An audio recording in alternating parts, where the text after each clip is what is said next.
Hey, good morning. Welcome to Caffeinated Conversations with Brooke Allen. I am excited. Officially 18 days and 26 minutes away from spring, and the crowd goes wild, let me tell you, because after getting sidelined by the snow on Saturday night, I was in Brighton with the kids, and it was crazy. We went to see the movie, Goat, by the way. It was pretty good. We went to see that, and we came out, and it was crazy horrible. And so I put in my GPS. It's one of my habits always from doing the news for so long. I want to know when I'm going to get where I'm going. And it said 2.5 hours to get back to Berkeley from Brighton. And so I looked at them and I'm like, I guess we're staying at a hotel. So we went to the Hampton Inn. We got the last room, but it was kind of funny because it was a king size bed and a jacuzzi room. So they were super excited about this, right? They were like, we're going in the jacuzzi. And I'm like, you have no suits. You're not going to the jacuzzi. So of course Carson's like, well, I'll just sleep in it then. And I'm like, no, we're not going to do that either. So big thanks to the Hampton Inn by Hilton. They found us a rollaway bed. Everyone was accommodated. It was a good thing.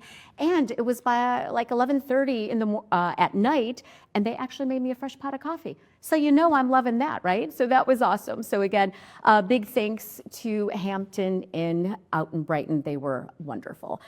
So listen, I am working on 2 projects this month, so I'll be laying a little bit low, but in April is when it all kind of gets real. I will be hitting the stage, not as an MC or a moderator, but actually as a speaker. This is like a big secret, right? Terry Bean. And okay, so here's the deal. Terry Bean is with me, and we all know Terry. He's a fabulous public speaker. He can make you nervous, right? You're like, oh, please stop. Oh, please stop. I mean, yeah. Okay, so glossophobia. Glossophobia. Do you know what that is? I don't, but I can't wait to hear it. It is the fear of public speaking. Glossophobia? Yeah, unless I'm saying it wrong. Maybe it is. Yeah. It's a big fear. It's real. So listen to this. So it affects approximately 75% of the population. Sometimes public speaking is even more common than the fear of death or spiders. I knew that. I knew. Okay. Spiders, snakes, death, all of it. And heights, I think. Yeah, right? it's like the biggest fear that most people have. But I never heard it as glossophobia. Yeah, it's gonna like I would just gloss right over it. Exactly, Yeah. right? You're like, just. So this is kind of interesting to me that because we just do it, right? We just do it. We just do it. We don't think anything of it. And even with my kids, I tell them, come on, man up. Just get up there and talk, right? Just say it. Let it come from the heart. Say it, yes. But so to start with, what do you say to this, to people who are afraid of this? Because it can impact your life in a big way. Absolutely. Absolutely. So there's a few things and a few tricks that I tell people, right? You have to be really aligned to your message. And if it's your message and your truth and something that really only you can speak about, it becomes a lot easier because it's not the fear of speaking that we have, it's the fear of criticism that we have. Interesting. Right? So it's putting ourselves out there and maybe being found out that freaks people out. It's not the imposter syndrome, right? Yeah, 100%. Okay. Or, just somebody, like someone's going to stand up in the middle of your speech and say, you're wrong. Oh, right? Kind of like a wedding when somebody objects. Exactly. That could happen. It could. I might be objecting to a wedding soon. It's so much fun. I know, right?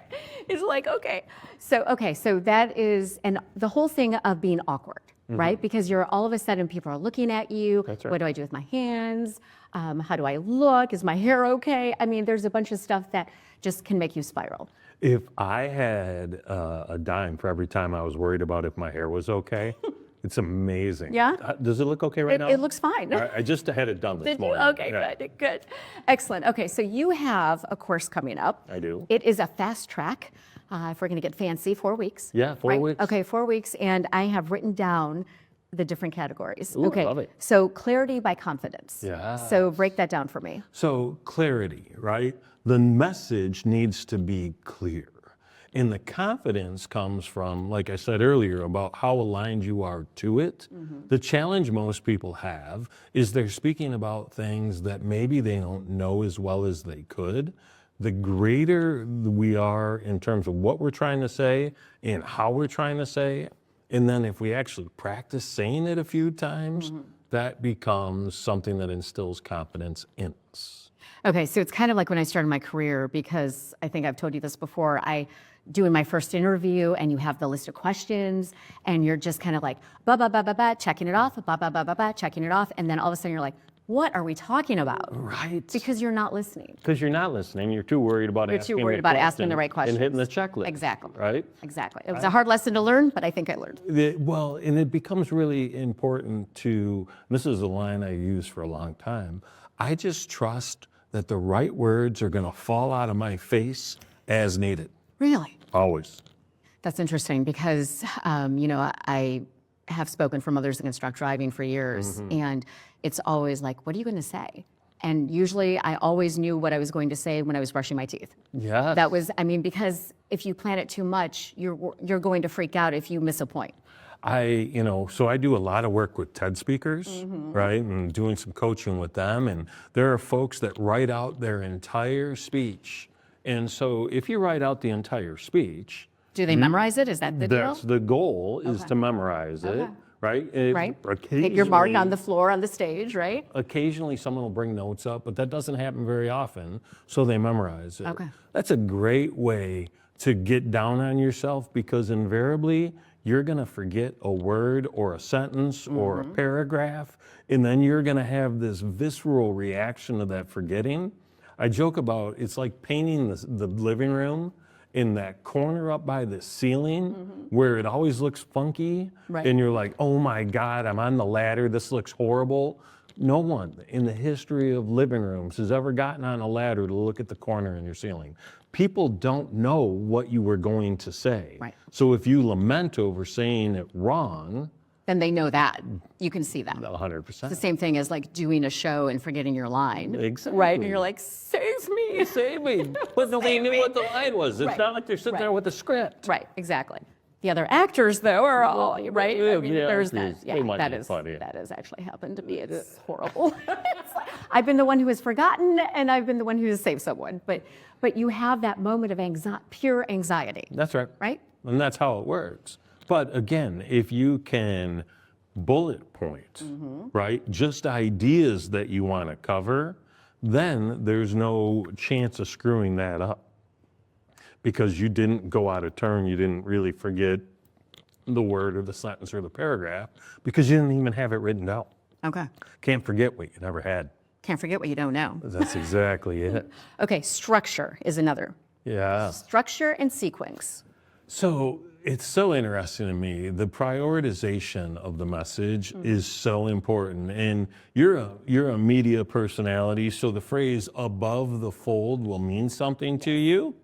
Explain above the fold for folks. Oh gosh, don't put me on the spot. Isn't it a newspaper thing? It is a newspaper thing, and I know you weren't Not a very paper newspaper, person. but that's okay. But I watch West Wing, and they're always, it's above the fold. It's above the fold. So it's the big idea on top, Right. not burying the lead in the bottom. Right. And so there are things that we want to say, the important message, that needs to come out, and then the supporting evidence for it, so it follows a logical structure. Most people kind of just say, maybe they start with their introduction as to who they are. Here's the secret. People don't really care who you are until they know why you matter to them. Interesting. So start with what matters to hook, them. right? The hook. The hook. Right? It's not speaking at an audience or speaking to an audience. We need to reframe it to speaking for the audience. Say that again. It's not speaking at the audience or speaking to the audience. Okay. It's speaking for the audience, i.e., what value are they going to receive from listening to you flap your gums? So eloquent. They're so eloquent. My gums are flapping. You're so eloquent. Okay, so so the third one is calm. Calm. Calm. I'm so calm. I'm like the calmest person you know, right? When I look up calm in the I'm dictionary, like right there. pretty much your photo. Not at all. Brooke Allen calm. Calm, Yes. Okay, It's so what BAC. is that being centered? Yeah, it's about being aligned to the message. It's about having a presence that isn't like sporadic or chaotic. I use the phrase calm command, right? So it's like authoritative, but not all up in your grill or in your face and over the top. It's relaxed, it's chill, it's easygoing. But some people bring energy that is like that. Some people are chaotic Right. naturally. Right. And it can be interesting. One of my favorite TED Talks is from a scientist, and Kate the chemist. Look up Kate the chemist, TEDxDetroit. It's a fantastic talk. And she was insanely crazy, right? So much energy bouncing off the wall. But that's entertaining, though. But it was cool to watch. Right? Okay. Right? All right. Not my style, and not a style that resonates with most people. But if you can pull it off, it absolutely captures attention and holds it.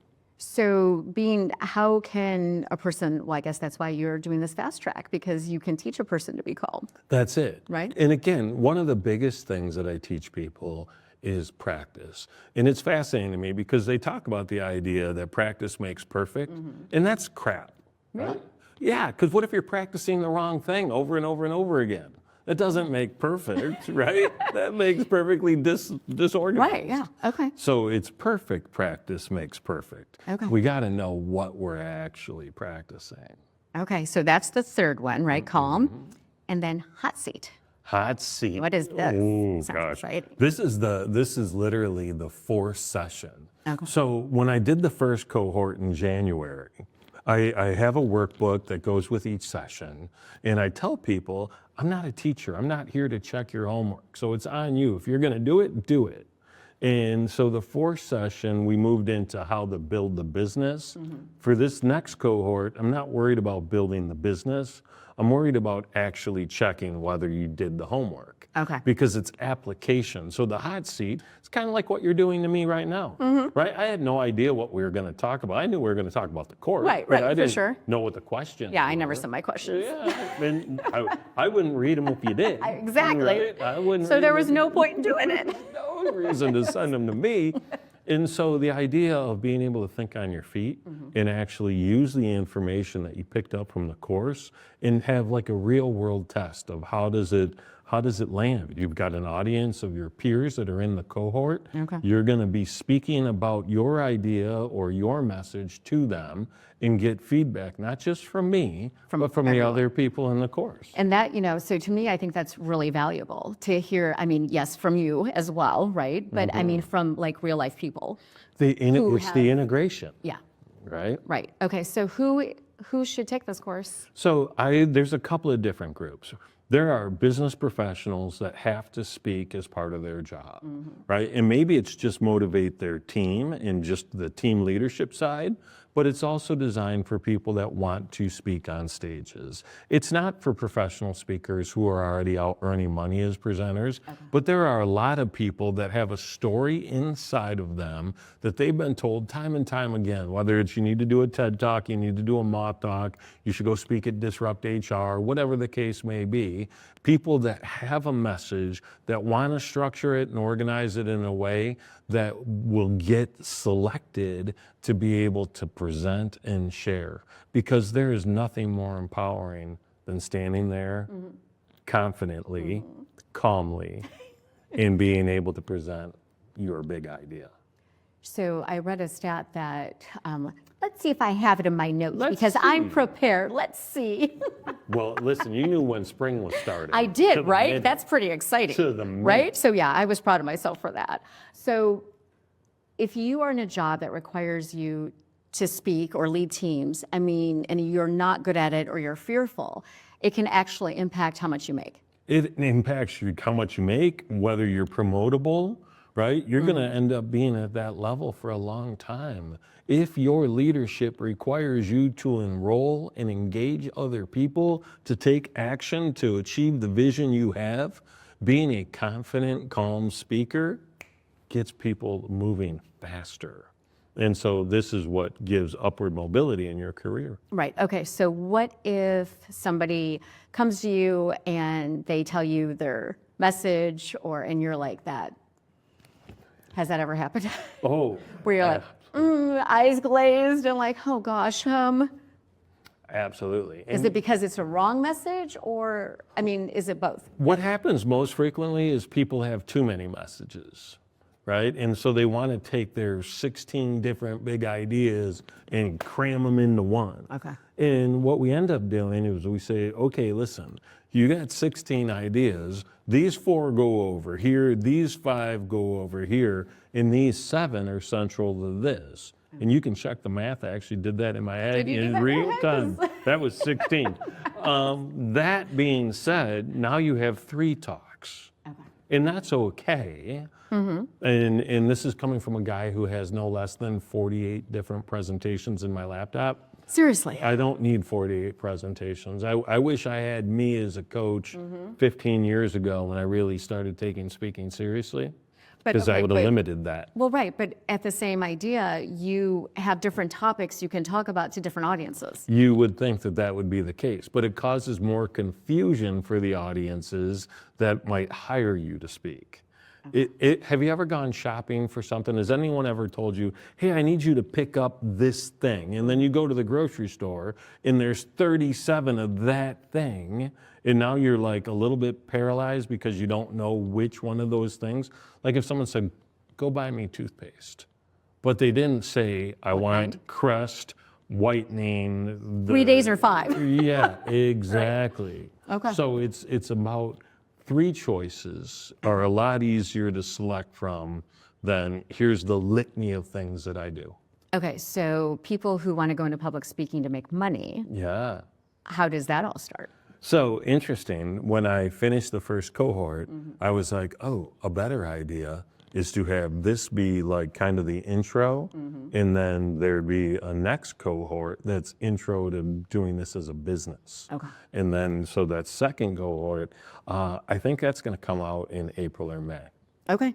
How many people out there do you think are interested in public speaking, and do you think it's because they're a showboat or they have a message? That's a great question, and that's the argument I use with TEDx all the time. There are 2 types of speakers, right? There are people that believe they have a message that's worth sharing, and there are people that believe that being on that red dot will help their credibility. I'm a big fan of the first one. I understand the second one, but it's really, is it ego-based or is it value-based? And when in doubt, choose value-based. But how do you know that? You should be able to tell, right? There's whatever is driving the behavior, whatever is driving the desire to present. If it's something about my promotion, if it's something about my credibility, if it's something about how others will perceive me, that's more ego driven. Okay. If it's something that's like, hey, the audience is going to find this useful, these are tricks and tips that they're going to be able to implement immediately, and it's going to help them grow, right? It goes back value, to, it's right? value. It's value. It's back to for the audience or to the audience. That needs to be on a coffee cup. If only I knew someone that liked making coffee cups.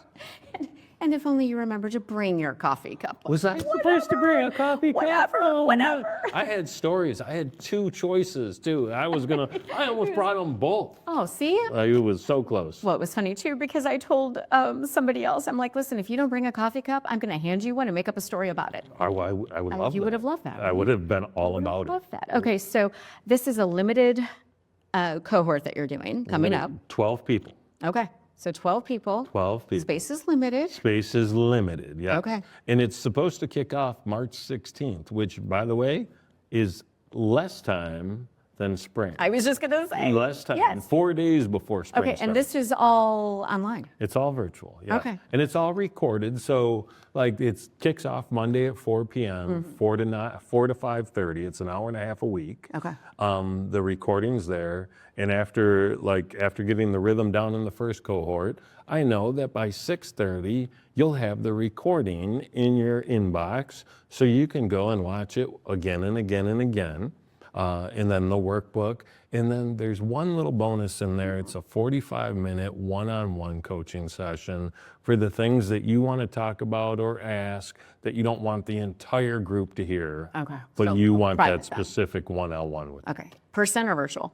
In person or virtual? I've done one of them in person, but most of them are virtual. Really? Yeah. Okay, let's talk about this real quick. Yeah. The whole idea of being virtual or in person. Yeah. Don't you think that affects the energy? Oh, 100%. It affects most people's. It doesn't impact mine at all. I have the same level of energy if I'm talking to a blank wall as if I'm talking to 500 people. But that's a skill. It's a skill. It's a mindset, right? It's the ability to change states of being. And that's really what this whole course is about. It's about presence, right? And not just being present to the moment, Right. but about how you are perceived by the people around you. And again, that's where the calm thing comes in. Okay, so at what age? So over the weekend, I actually was helping a local robotics team Oh, fun. because they have a presentation part that they have to do. And so I had volunteered to do this, and I was sitting there, didn't know these kids really. And so they were walking in, and I'm like, nope, go back out, do it again. It's like choreography. You're wheeling in a computer, you're doing all of this. I think I was there about an hour and 15 minutes, but it was very interesting because I'm like, wow, they're really like paying attention to what I'm saying. I can teach robotics teams. Yes. No, but it was cool, right? Because you saw immediate impact, and that was what was cool to me. I love that. Right. And that's the part, Right. So, every week, what was the one thing that landed that stuck with you since last week's session? And hearing how they implemented the things they learned in the changes in their mindset or the changes in their delivery, it was so fantastic to hear it in real time. Right. It's like, wow, this really works. I'm an impact guy, right? I'm a big fan of how do you make a positive impact? How do you create a positive ripple in the world? And so being able to see these things in real time mattered. At what age should people start learning how to speak publicly? Young, Right, I agree. young, Okay. 14, 15. Yeah. Oh, okay. I was thinking even younger. Yeah, it's you. I mean, you think about when. I don't know about you, but I barely can remember elementary school. But I remember doing some like oral book reports and, Right. and having. To Were you do nervous that. back then? No, because I've always been a bit of a ham, right? Well, ham and bean, right? Right. It kind of goes together. It kind of goes together. Okay, so how do people find this course and how do they register? Yeah, so it's at trybean.com/confident presenter is the URL. Confident presenter, and Trybean is TRYBEAN. And so, or if you follow me on Instagram at Trybean or in LinkedIn at Terry Bean, Just look for the color. you'll see it. The color. The color. It's almost like my color. This is the jam, right? It is, right? And it matches the socks, It people. does, man. I You love got them. to coordinate. I love them, It's like the yes. mushroom print. Nice, thank you. Okay, well, listen, always a pleasure, and I always love your advice. And you have spoken to how many times have you spoken publicly in your life? do you think? Dude, gazillion, just short of. Right. No, literally, I've been paid to speak about 348 times. Okay. Not that I'm counting. I was so- going to say you're counting that like I'm counting spring. Yeah, no, it's not. It's not an exact figure, but I've been doing public speaking professionally. I got my first check in 2008. Okay. And I had delivered at least 100 presentations prior to that. So I do it a lot. It's a climb. It's Right. It's been a riot. Okay. And it's cool, like the ability to watch people understand something in real time and see the shift or see the light light bulb bulb. moment. It's so cool. You're like, it just happened. It did, and you could see it. I love that. Always a pleasure, sir. You've taught me so much personally as well. You're awesome. So I appreciate that. And I just, I think that we can always be learning, right? Always. Always be learning and improving and trying to get better at what we do. That's like the definition the of fold, a man. growth mindset, right? Right. Let's keep growing and let's keep going. Excellent. And that class starts the 16th. 16th, 2 weeks from today. All right. Hot top. All right. All right. Let's do it, man. Let's do it. Thank you for having me. No, thanks for making it. Next time you're bringing your coffee cup. I probably. I should just leave it in the car. Yeah, that's what I do with mine. I was actually going to bring my teacup. I know. I have no patience for that. No, I'm just like, kidding. You're like my mom. I drink tea. I love it. No, thanks. Okay, well, speaking of confidence, today's show is actually brought to you by the Nerve and Disc Institute, and you know Dr. Saul Kogan. And if you have ever heard him speak, he's about educating the patients, right? I mean, that's the difference. It's not just going in, quick fix. It is about educating the patients, and that makes a huge difference. The why matters. Yes, exactly, exactly. So at the Nerve and Disc Institute, they're not just masking pain, they're actually getting to the root cause of pain. And that makes a huge difference as well. And the bigger difference, I think, is it's non-surgical, right? So no downtime, no medication, that makes a big difference, especially if you're dealing with chronic pain. So Dr. Kogan has treated over 10,000 patients in his 32 years. That is crazy, right? And I've had the pleasure of speaking to many of them, and I also spoke to Dan. Let's watch. My name is Dan Lieber. I'm from Clinton Township. I have degenerative disc disease, so I was getting sciatica problem going on my leg, which prevented me from doing quite a few things. It prevents you from being extremely active, and because my lower back, I had to give up racquetball, water skiing, all the stuff I was into, softball. It's painless. They basically immobilize your upper and lower body, and the computer takes over and the machine manipulates your body, and it stretches it probably a couple inches, but at the time it also flushes your disc with nutrients and water and things of that nature. I would have had to have another surgery if I hadn't gone through this. It's definitely something to look into. If you get to a point where you can't handle the pain anymore and all the other stuff hasn't worked or it's helped, and you want to go to the next level, the staff's great. Everything's on a first name basis, is very casual. When you first start it, you go in and do the wobble chairs and the vibration, and 20 minutes on the table, and then you're out the door. I've recommended the Nerve and Disc Institute. I have less pain in doing what I do.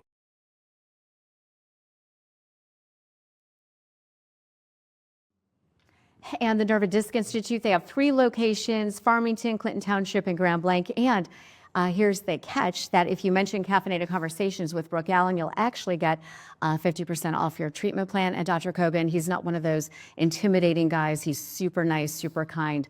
So really, if you're dealing with chronic pain, check him out, go see him, and he will do whatever he can to help you holistically. And that is so important, I think. Well, hello, sir. Hi. Hi, how are you? How are you? How you doing? I'm good. Okay, so Great to be here. Yeah, thank you. We are shifting from the power of communication, like we just heard with Terry, to the power of leadership, which is what you do, of course. Affinity Senior Care. Chris, you are the CEO, and there's nothing more important, I think, than giving teams and serving families and doing it with quality and doing it with care. And that is really what you guys are all about. In fact, you're celebrating, 20 years? Yeah, 20 years. Yeah, it's unbelievable. That is so awesome. Yeah. So congratulations on that. Thank you. Okay, so you impact families every day, and I guess the one thing that I want to know, and this is an issue of confusion, right? So it is navigating home care or home health care. Right? They sound very similar, but they're very different. Yeah. This is a misconception in the community where they hear the care home. And they think, they don't know the difference between what's covered by insurance and what's not. Right. In the levels of care. I could break that down. Yeah, do it. Because one is, well, no, you break it down. You're the pro. Yeah, I mean, so a lot of these calls that come in is that they're looking for care in their home, just simply in terms, right? And so we kind of have to break that down to them. So what kind of level of care are you looking for?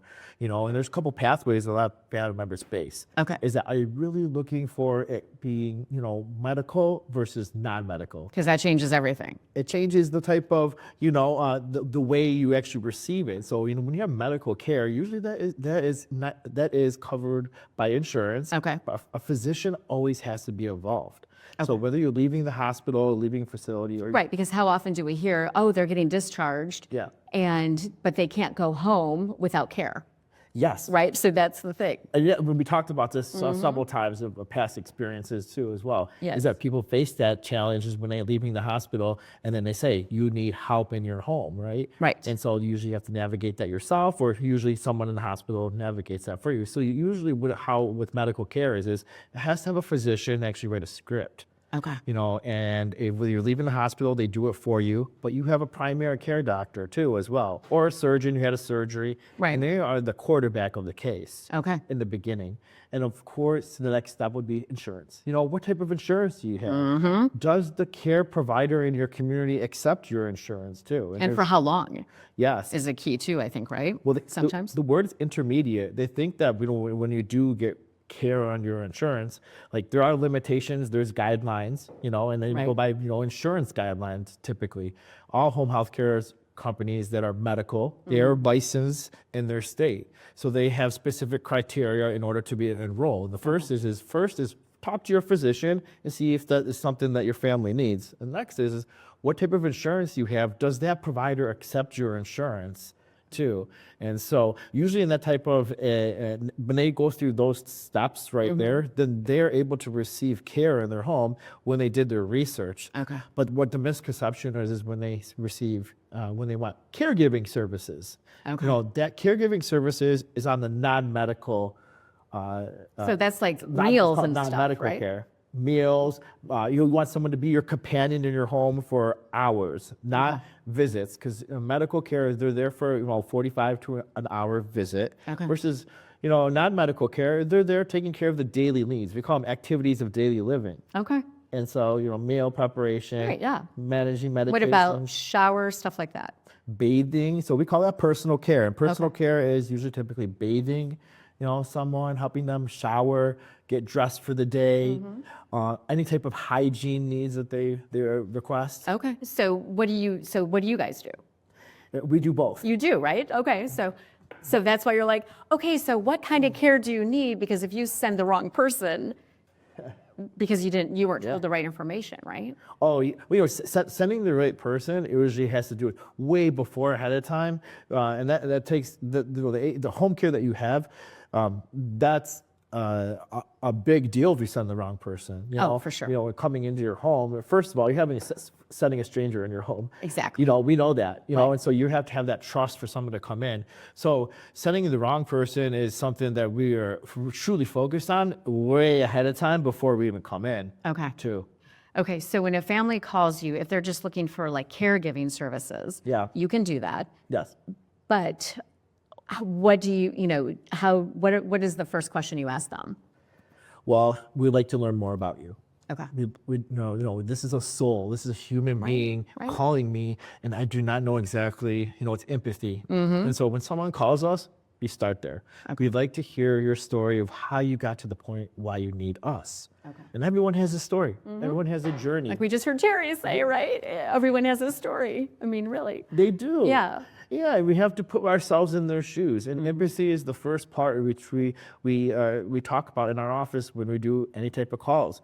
Is first find out exactly what the history is and what's going on, because we can't go ahead and just place somebody unless we understand. And it doesn't matter whether you're receiving medical care or non-medical care. We first have to see where you are today. Okay. And that's where the magic happens for us, is that we get fueled on understanding, okay, hey, what are your expectations of where you need today? And everyone's different. They might just need, hey, can you take my mom to the doctor's appointment or go take them to the senior center? Or all the way to the point of, hey, my mom cannot walk anymore and she needs, care all day or all night. And so the level of ask is we first have to find out where you are today and then move on from there. I think too, part of this is that people have a hard time with that very first phone call of accepting that they need somebody to come in now, right? I mean, that's also a big issue. I get calls 7 days a week, and a lot of the questions are navigating about what the decisions they're going to make, and there's family dynamics that you're involved with too. Right. So you inherit that as a home care company, and the decision to be able to make have someone come in your home is big. It's something that we all are going to face in the world. We cannot get away with this. So when should we have that conversation? I know a lot of those conversations happen after a medical emergency, but I mean, isn't it it would be great if we could all have it beforehand, right? And say, okay, this is what I would like. Is Yeah. it doable? Yeah, there's things that are planned and unplanned. For sure. And so it's always good. That's why we have these conversations. That's why I'm out there in the community to discuss about things that are going to be a lot of the people in the world are face. Right. And that is aligning yourself with the right. I mean, we do it with auto insurance, health insurance, Right. our home insurance. Yeah. We align ourselves with the right tools just in case it happens. But catastrophes don't happen. When medical conditions do, it's good to know your home health care provider in your community because they offer so many resources to be able to help you when the time comes. And most people usually utilize it when we take it for granted when we're doing well. Right, for But sure. when we're not, then you And all of a start sudden it's a pressure and adrenaline. yeah, a What lot of questions to be answered. what areas do you service? We service Metro Detroit, and so our Oakland County, Macomb, Wayne, Livingston, So Genesee. huge area that you service, We do. Yep, it didn't happen overnight. right? 20 years. It's a to develop a team that can. We have over 100 caregivers that are in the community. They're amazing, compassionate about what they do, and our nurses and physical therapists too as well. And you did mention that you're out in the community, and that's how we met actually, right? Because I was emceeing something, and you were one of the sponsors of the event. And how important is that to you as a leader to be out there in the community? It's everything. It's part of our core values of who we are. If we're not out there in the community and educating and talking about this important type of level of care, then people don't trust you. Yeah, it's a trust factor to have care in your home and someone to tell you the most important things that are going on in your home because we're there. Right. We're You see involved with the whole everything, right? family. You see everything. Yeah, you know the family. You get attached to the families, right? You do. Yeah. You have to. Right. It's just part of the care that we provide. If you don't, that's how we find other resources for them is by being involved. Different family dynamics, and that's what makes you wake up and have a purpose. There's always something. What is one thing you wish families knew, no matter the age or the circumstances of what's going on? If they need home health care, if they don't, what is one thing you wish everyone knew about this? I wish that everyone would understand that don't be fearful of letting go, being the caregiver. We all have responsibilities in life, and we test our patience and our time. Time's all we have in our life, and most of the time I see the most family members I would love for them to have is understand that it's okay to ask for help. A lot of family members are taking care of their loved ones now, Right. and their parents might live in their home on their own, or they might live with them. Yeah. And so a lot of the times they have other responsibilities like work, family obligations, and they might not want to bathe and dress their loved parent, one, right, their or- parent yeah.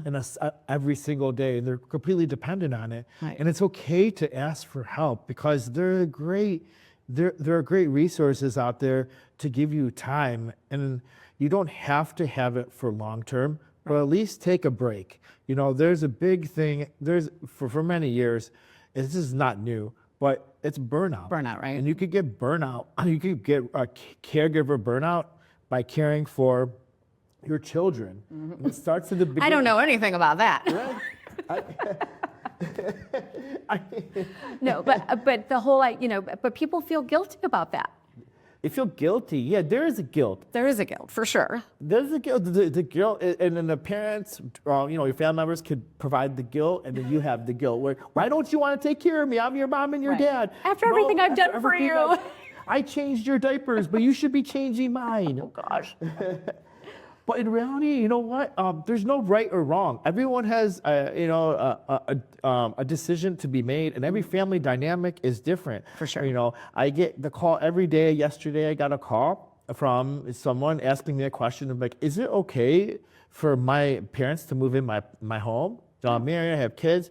And I said, there's no right or wrong answer of that, but I mean, it has to be able to fit in. Yeah, do you have the room, right? I mean, it's like, and the lifestyle, right? Home. Is it safe? Yeah, that's just one category. There's so many things to think about, you know. Are your parents independent? Are they just moving in and they're going to be a roommate? Are they able to cook and clean and bathe your and dress babysitter. themselves?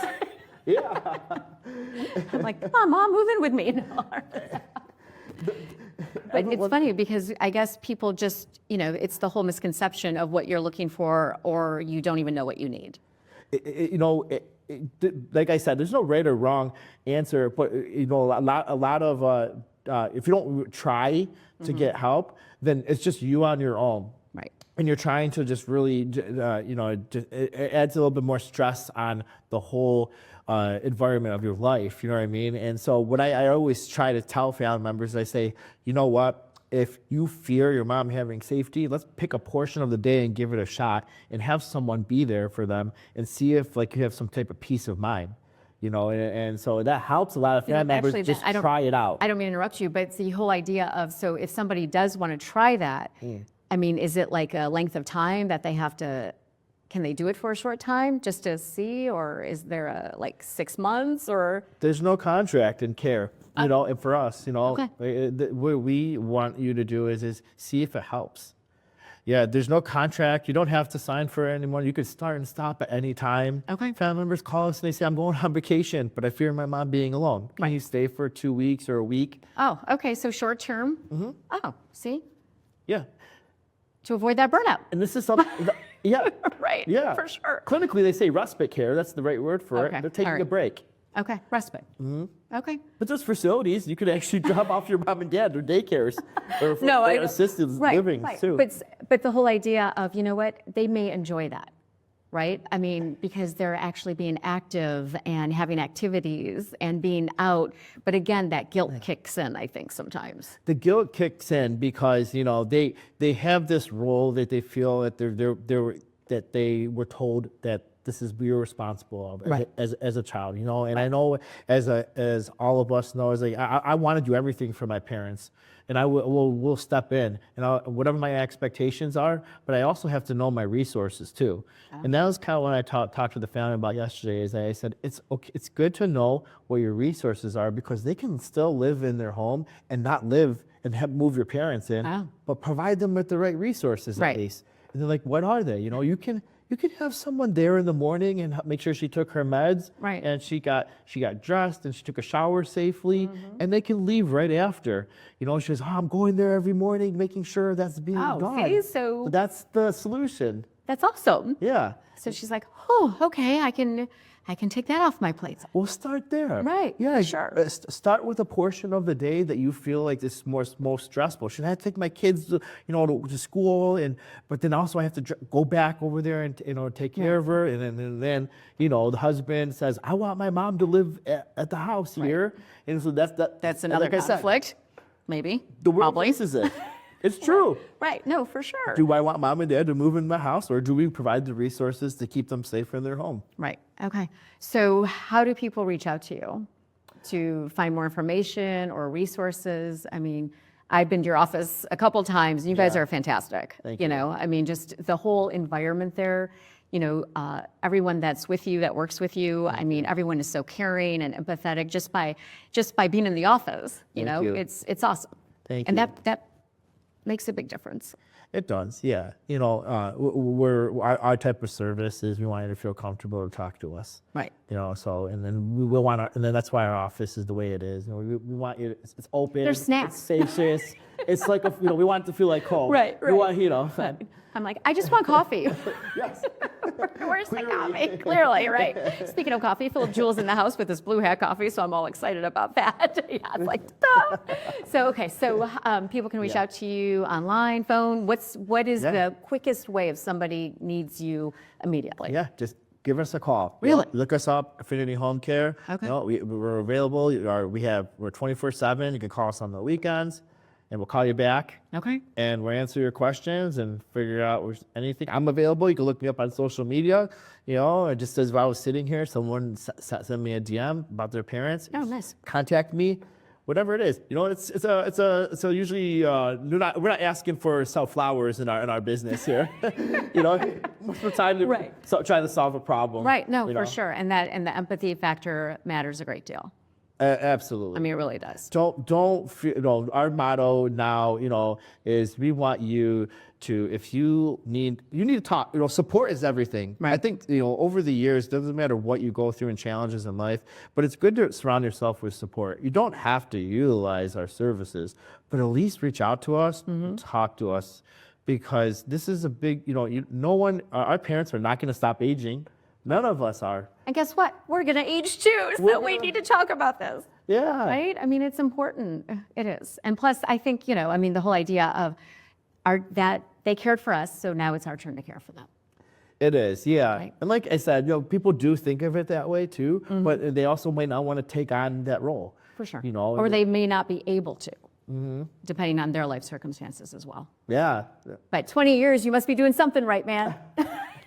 It's not just us, it's the team, And then over the years, we've developed about 20 resources that have nothing to do with Affinity, but they come to your house. That's cool. And that's also too valuable to us. It's not to be a provider, it's also to be a resource. Right. You don't have, you might not want to be living in your home forever. They might want to go into an assisted living. Right. So, Okay, so people can call you and ask you those questions too. Okay. the Senior Compass group, right? Yes, I And love we're them. part of that. You Yes, love them, yes. yeah, right? And why do we love them? They're resourceful. Yes. See, we have a panel, and we go out to the community, and we have every single person that has to do with the challenges that you face In different categories. in different categories: elder care attorney, hospice, mobile notary, a real estate agent, Medicare advisor, a placement services, someone to organize your home. And we even have people on our list that actually will cut your parents' hair if Really? they cannot leave their home, but Yeah. professional hairstylists. Okay. Drop off food to your parents' house. Hey, listen, my mom's crazy about getting her nails done. Somebody go to the house and do nails? There are. Are there? There are. Awesome. There are. Awesome. Yeah. She's not at that point, but I just need to know that for future. Thank you. I appreciate that. She'll appreciate that very much. Anything for you. Thank you. Do you have anything, you've been in this industry so long, and it's a family, It's a family.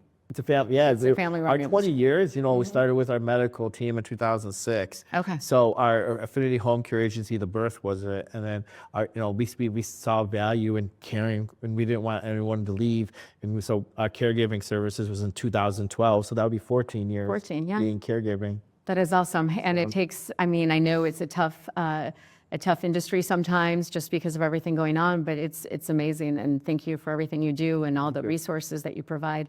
It is, it's so needed, right? Thank you. It is, yeah. And I say it's like tax, like we all have to pay our taxes, right? Do we? We're those. Well, He's like, Brooke Allen, I don't know. Just joking. But so there's some things in life that we're all gonna face, and it's just like aging. We're all gonna go through challenges, and that's one of those things where we're all gonna face. Well, listen, it's a blessing to age, right? It is. I think education and social media has been taught us that wealth doesn't matter unless you have your health. Right. And so it really does matter. You could age, and it doesn't matter what age you are. If you feel good, I think inside and then mentally, And cared for, I think. yeah, and then if you can have a great quality of life as long as a combination of managing both. And it doesn't matter what age you are, age gracefully. Right, for too, sure, with right? resources and know your resources. Exactly. Well, thank you so much. Thank you. And I should say too that you have a podcast, and I was actually on yours a couple weeks ago. Yes. And Honored to have you. that was so much fun. We did. So thank you for that. So people can check that out. And then you talk about different subjects all the time on Instagram and just different things that come up for you. And I think that's so important.